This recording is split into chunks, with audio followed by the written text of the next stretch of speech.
Good morning. Good morning. This is your host Raj Shumantian, and this is the podcast, The Sage and the Guide, episode number 6. And today I wish to talk about fear.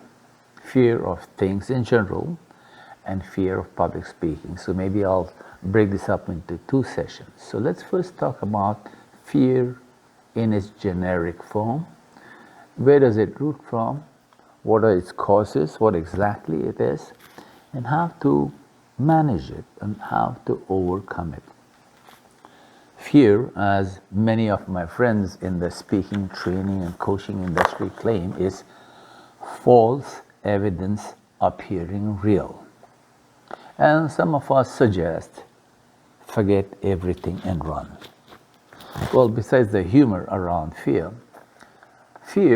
according to evolution psychologists, roots in our primitive past, when we as people were hunters and we were also the hunted. That means our lives were in constant danger. Our lives were threatened by beasts of prey and by circumstances and by natural causes that we could almost die suddenly. And the thing that protected us from dying suddenly in those days was to be part of a group, to be part of a tribe, to be part of a team that hunted together, thus protected itself from larger beasts and thus were able to manage with the dangers of that time. Yet, when alone, when out of the tribe, when not together with a large team, we were exposed a lot more to danger. And the fear of those days, the fear of those moments, the fear of being outside the tribe and sometimes being rejected by the tribe still exists in the minds and the brains of modern man. It exists in what the evolution psychologists claim to be our primitive brain. Now, talking about the brain, there was a study done by a certain Dr. Paul MacLean in the year 1962, and then he wrote a book about it in 1990. The book was called The Triune Brain. So looking at fear from a neurological perspective, a neuroscientific perspective, according to Dr. Paul MacLean, our brain is made up of 3 layers. The innermost, deepest layer, known as the primitive brain, sometimes known as the reptilian brain, sometimes labeled by me as the reactive brain. It is the seat of our unconscious thinking, of our unconscious systems, heartbeat, pulse, sweat, and it is also the seat of fight, fright, or flight. The 3 F's. That's the primitive brain, that's the reactive brain, the seat of fright and fear. Layer number 2, about that, as we evolved as human beings over the millennia, is the limbic brain, is the brain which has care, kindness, compassion, and romance to it. And that's when we moved from being hunters to farmers, and it evolved during that period, and I'd like to call it the romantic brain. Level number 3 of our brain, according to Dr. Paul MacLean, is our rational brain, our neocortex and prefrontal, our thinking brain, our logical brain, where there is memory, there's language, there's math, there's reasoning, there's geometry, there's facts, figures, analysis, etc. And I like to call that our reasoning brain. So 3 layers of the brain. The innermost, primitive brain, reptilian brain, the seat of the amygdala, the seat of emotions, the seat of fear. Reactive, romantic, and reasoning brain. So fear lives in the innermost brain, and of course we have to rationalize with it to overcome it.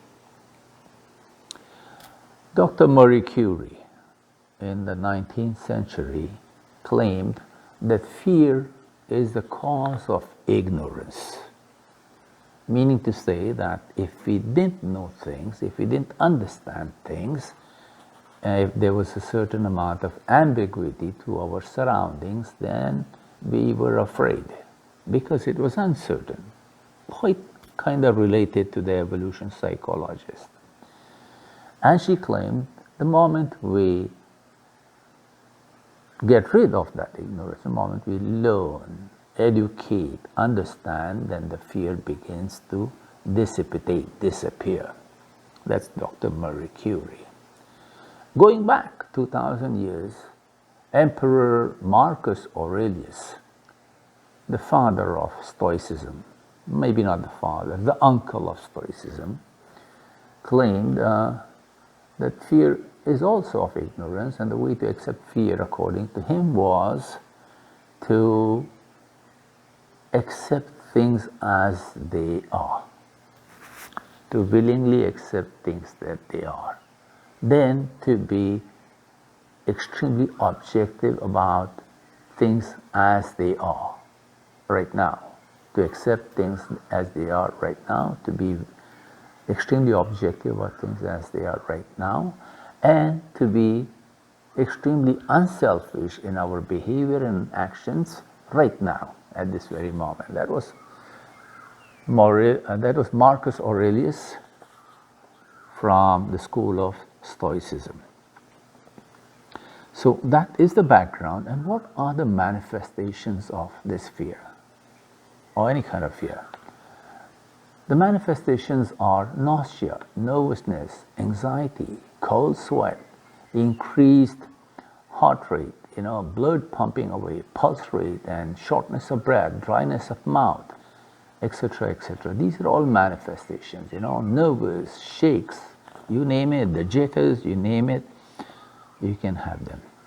So, today's times, there are no grizzly bears, there are no giant animals, there is no saber-toothed tiger that is chasing us.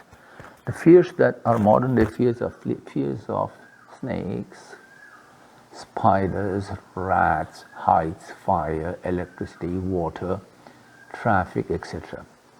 Now these are, attached to a certain fact of life. But bigger than that are fears of abstract things that are non-tangible. Fear of losing our health, becoming unhealthy over time. That's a big fear amongst many people. Fear of losing our wealth, losing all our money or the ability to earn money, or going broke. That's a big fear. In fact, I think that might be my fear too. The third thing is fear of losing social relationships or being unsuccessful socially in relationships, not having someone to love or to be loved, or a family or friends or a community to depend on. So these, in my opinion, are modern day fears, and there's a lot of chutzpah around these, like this might happen and that might happen and this might happen and that might happen. And so what we'll do is talk about how to manage these three fears: health, wealth, and relationship-oriented fears, looking at three different schools of thought and how to approach these fears. The first school of thought, which I slightly mentioned a while ago, was the school of Stoicism.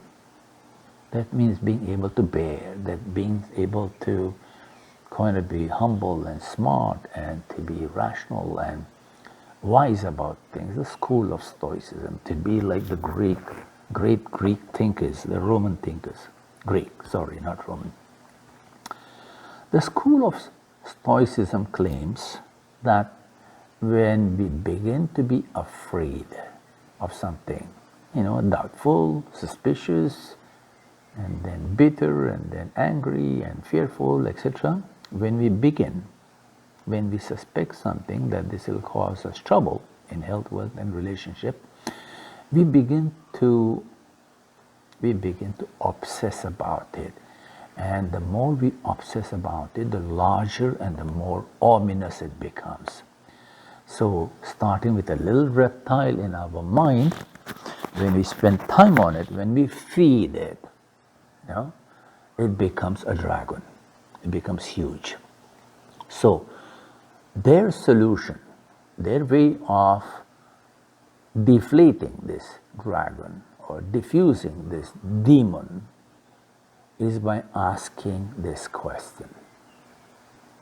Yet, before asking this question, let's take my fear of losing wealth or losing the ability to be productive or going broke. So, the school of Stoicism says, first rank your fear as it is now. From 1 to 10, 10 being the strongest, it being the most powerful fear. So there you go, I'm 7. And I'm assuming friends of mine might be 6, 7, 8, 5, 4, 8, and depending on how their thought process. So I'm a 7, afraid of the future, Then they say, ask yourself this question: what is the worst thing that can happen if you lose the ability to make money, if you lose your wealth, if you go broke? Well, in my case, the worst thing that can happen is that I might not be able to live in the comfortable surroundings that I live in now. I might have to move into a smaller house, a smaller home, an apartment, or maybe into a little wooden cottage in the woods or by the mountains. The kind of clothes I buy, the kind of shoes I wear, and the kind of places I dine in, I might not be able to afford them. Or the health insurance, I might not be able to afford this. I might have to live on much simpler food. I might have to live off, what you pick up in groceries, or what I might have to pick up from the woods and the jungles, the herbs, etc. That's the worst thing. The third thing that could happen if I go broke is that society, friends of mine, clubs, communities, groups that I'm part of might ostracize me, and I won't be able to participate with them. That's what can happen. After I answer these questions thoroughly, honestly, and then I give it some time. After I give it some time, I look at the same fear, my fear of losing wealth, going broke. How do I rank it? Chances are I will rank it at 3 or 4. Thus, my fear of that losing wealth will kind of diffuse and become lesser. That's the first way on how to manage your fear. Yeah, so that's the first way to manage fear from the school of Stoicism. The second way to manage fear, to overcome fear, to face your fear, is from the school of positivity, the school of positive thinking. And what it claims is that when you are venturing into something new, you want to put up a business, you want to build a bridge, you want to create a brand new project, you want to design something, and it's a long journey and it'll take time, money, and effort. The school of positivity claims that focus on succeeding. That means trust that you will win and succeed at whatever you're doing. That's the kind of focus, that's the kind of mindset you can start with, whatever you're entering into. It could be improving your own health, improving your own status, your own wealth conditions, improving your social relationships. Think positive, move forward with a focus and a mindset of success. What the school of positivity claims is that we are by default drawn to thinking negatively, with caution, thinking of protecting ourselves, thinking of not losing rather than winning, So because not losing, I know this from a fact, is that our brains does not accept negation. So when you say don't lose, it conjures up a picture of having lost, and then it has to delete it. That's a challenge for the brain. To support this content, let me share with you a context. Several years ago, decades ago, when I went into the business of speaking, training, and coaching, I had all of the resources except the knowledge and the experience in the business. So I wanted to partner with someone. I wanted to buy a franchise or, have a knowledge partner. I looked around the world, found many, connected with one from Canada. And I'll tell you their name because it's 25 years ago and I don't really know if they're around. Company called Achievers Unlimited or Achievers LLC or Achievers International. They were in the same business as the business I wanted to get into that time. Spoke to them, etc., sent them emails back and forth, and one day the head of the company says, I'm going to call you. He calls me and he says, hi Raju. He says, let's begin, he says, by talking about the deal breakers in our possible partnership. And that time I didn't quite get it. What did he mean by deal breakers? I wasn't familiar with the phrase deal breakers. He said, what could go wrong in our partnership? What might not work? He said, I like to start with that. It goes, the gentleman from Canada. And I says, well, the first thing that might not work is that I'm inexperienced. And he goes, yeah, that's a big one, he said. That really is a tough one. What's the other thing that can happen? He goes. And I go, well, because of the fact that I don't have experience, it may take me much longer and it might be much more challenging to build the business. It may take time, I might not be able to build it at all. He goes, yeah, that's a big one. And what's the third one? He goes, and I go, well, if we go into this partnership and time passes by 6 months, a year or 2 years later, we lose time and money. We lose a lot of money. He goes, yeah, that's a big one too. 3 things, he said, those are 3 deal breakers. And we ended up concluding the conversation by not partnering. And I was left dumbfounded. What the heck? But that was him. His focus was on what can go wrong. And the School of Positivity recommends that if you want to avoid such kinds of disasters and fear-driven disasters, focus on the positive, focus on the process, and leave the rest to other circumstances.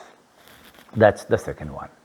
And the third one, very recently acquired by yours truly, learned by me, comes from Eastern philosophies of Buddhism and Taoism, etc. And they claim that to overcome they claim that the world is in a constant state of flux. Economies, ecologies, environments, relationships, they are in a constant state of flux. Nothing is stable. Everything is uncertain. Everything is ambiguous. It's a VUCA world, claim them. I mean, they didn't claim it now. They've been claiming it for hundreds of years. And in their language, they call it the impermanence of life. In their real native language, they call it anicca.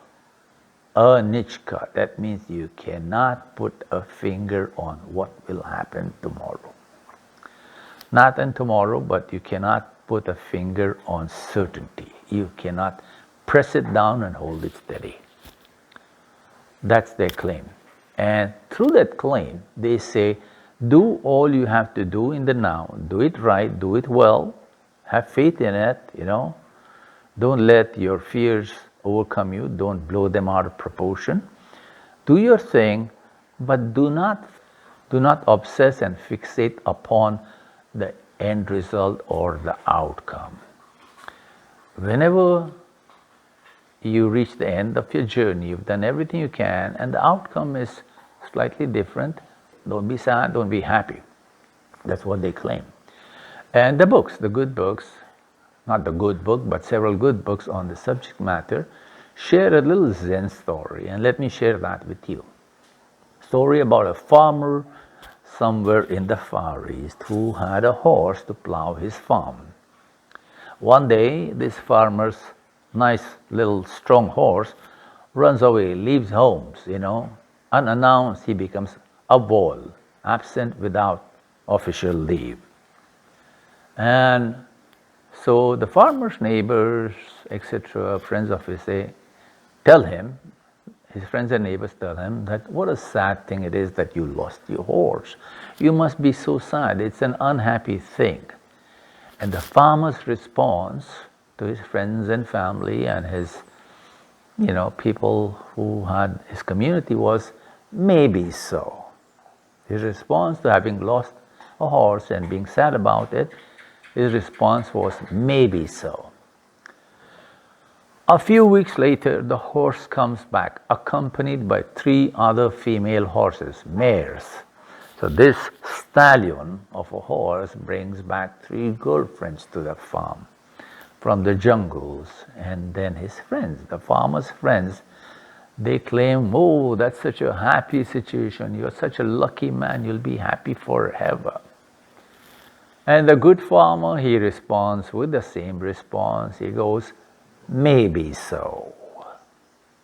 Months pass by, years pass by. One day the farmer's handsome young son is riding the stallion. The stallion stumbles and falls and breaks the back of the young man riding on him, and the young man is unable to walk and move about after that. The farmer's neighbors come back and they tell him, it's such a sorry thing, you must be so sad, it is so unhappy a situation. And the farmer says, maybe so.